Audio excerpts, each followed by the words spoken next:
आपका किरीट प्रकाश में सूर्य से होड़ करता है। आपका भाल देश खड़े तिलक से सुशोभित, नेत्र कृपा कुल और नाक सुंदर है।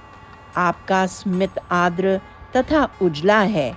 आपके कपोलों पर मकर कुंडलों की शोभा फैली हुई है और कंठ में उज्ज्वल कौस्तुभ रत्न है।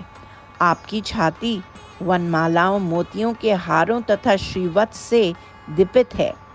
आपकी ऐसी मूर्ति का मैं भजन करता हूँ। केयूर अंगद कंकण, उत्तम महारत्नों से जड़ित अंगूठी आदि भूषाओं से अलंकृत आपकी चार भुजाओं में शंख, चक्र, गदा और कमल रहते हैं। आप स्वर्ण मेखला से भूषित पीतपट पहने हुए हैं। आपके दोनों पद सरोज कुसुमों की शोभा लिए हुए हैं। आपके रूप के दर्शन से समस्त दुख कट जाते हैं। मैं आपकी ऐसी मूर्ति का आश्रय करता हूँ। हे सर्वव्यापी शक्तिशाली भगवान, आपका रूप त्रिभुवन की महत्तम वस्तु से भी महान, मोहनतम से मोहन, तेजो निधियों से अधिक तेजस्वी, सुंदरतम से भी सुंदर और अद्भुतम से भी अद्भुतमय। आपका यह रूप लोक में किसका कुतूहल न बढ़ा देता। अर्थात सब लोग आपके सुंदर रूप का दर्शन बड़े कौतुक से करते हैं। हे विभु अच्युत, आपका ऐसा शरीर पाकर संपत स्वरूपिणी लक्ष्मी देवी आप में अत्यधिक उत्सुक हो गईं, अनुरक्त हो गईं। अतः वे अपने भक्तों के पास भी अधिक नहीं टिकती। यह अत्यंत खेदजनक है कि आपके सौंदर्य से उत्पन्न प्रेम की इस निष्ठापूर्ण अचपलता के कारण सारे संसार में लक्ष्मी के संबंध में यह अपवाद फैल गया है कि वह चपला है। हे माधव, आपके सौंदर्य से लक्ष्मी आह्यता है, अतः एवं दूसरों के पास स्थिर रहती हैं। इस बात का एक और प्रमाण मैं देता हूँ। आपके भक्तजन आपके ध्यान एवं गुण कीर्तन के रस में आसक्त होकर आपकी लीलाओं का जो वर्णन करते हैं, उनको लक्ष्मी सादर सुनना चाहती है और सुनते हुए उन भक्तों के पास स्थायी रूप से रहती है। आपके ऐसे सौंदर्य के नवामृत का स्तोत्र रूप परम चिदानंदमय तथा चित्ताकर्षक स्वरूप का संकथन श्रोता के मन को प्रेरित एवं मदमस्त करता है, अंगों को रोमांचित करता है और आनंद जनित शीतल बाष्पों से सींच देता है।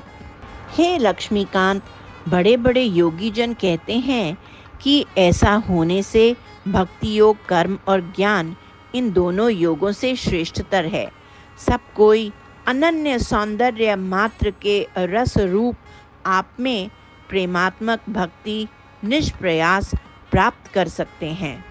अपने अपने नित्य नैमित्तिक धर्मों तथा कर्मों को निश्चित शास्त्रोक्त विधियों के अनुसार निष्काम भाव से करते रहना ही कर्म योग कहलाता है। इसके फल की प्राप्ति में विलंब लगता है। उपनिषद ग्रंथों में प्रतिपादित ब्रह्म ज्ञान की प्राप्ति रूप ज्ञान योग अपनी अस्पष्टता, इंद्रिय परोक्षता के कारण मन के लिए अत्यंत दुर्गम है। अर्थात उसे समझ लेना और उस पर अधिकार प्राप्त करना बहुत दुस्साध्य है। इसलिए हे विभो, आपकी प्रेमात्मिका भक्ति का योग ही उन दोनों की अपेक्षा अधिक मधुर एवं श्रेयस्कर है। कोई कोई अपने अति कठिन नित्य नैमित्तिक कर्मों के अनुष्ठान से चित्त शुद्धि प्राप्त कर ज्ञान या भक्ति के मार्ग को अपनाने की योग्यता पा लेते हैं। अर्थात उन दोनों में से किसी एक के अनुसरण के योग्य बन जाते हैं। पर इतने से क्या प्रयोजन है। कुछ लोग तर्कों का क्लेश सहकर बिना चित्त की आर्द्रता के आपके ब्रह्म रूप के मनन एवं निधि ध्यासन द्वारा मोक्ष प्राप्त कर लेते हैं। लेकिन यह मोक्ष लाभ अनेक जन्मों के बाद ही संभव हो जाता है। हे विभु गुरुवायुरपुरेश, आपकी लीलाओं, अवतार आदि की कथाओं के रसपूर्ण अमृत प्रवाह में मज्जन करने से आपकी भक्ति स्वयं अनायास हृदय में आ जाती है। अर्थात आपके चरित्रों की श्रवण एवं कीर्तन से साधक में भक्ति स्वयं बिना प्रयत्न के पैदा होती है। फिर वही विशुद्ध ज्ञान मार्ग को अनायास खोल देती है, तत्व प्राप्ति को पुष्ट कर देती है और मोक्ष रूप तुरंत फल को प्रदान करती है। आपकी ऐसी भक्ति की जय हो। आपके चरणों के प्रेमातिरेक से उत्पन्न चित्त द्रवीकरण मनोलय रूप यह भक्ति मुझे शीघ्रातिशीघ्र मिल जाए। सर्वत्र गोविंद नाम संकीर्तन। गोविंदा गोविंदा।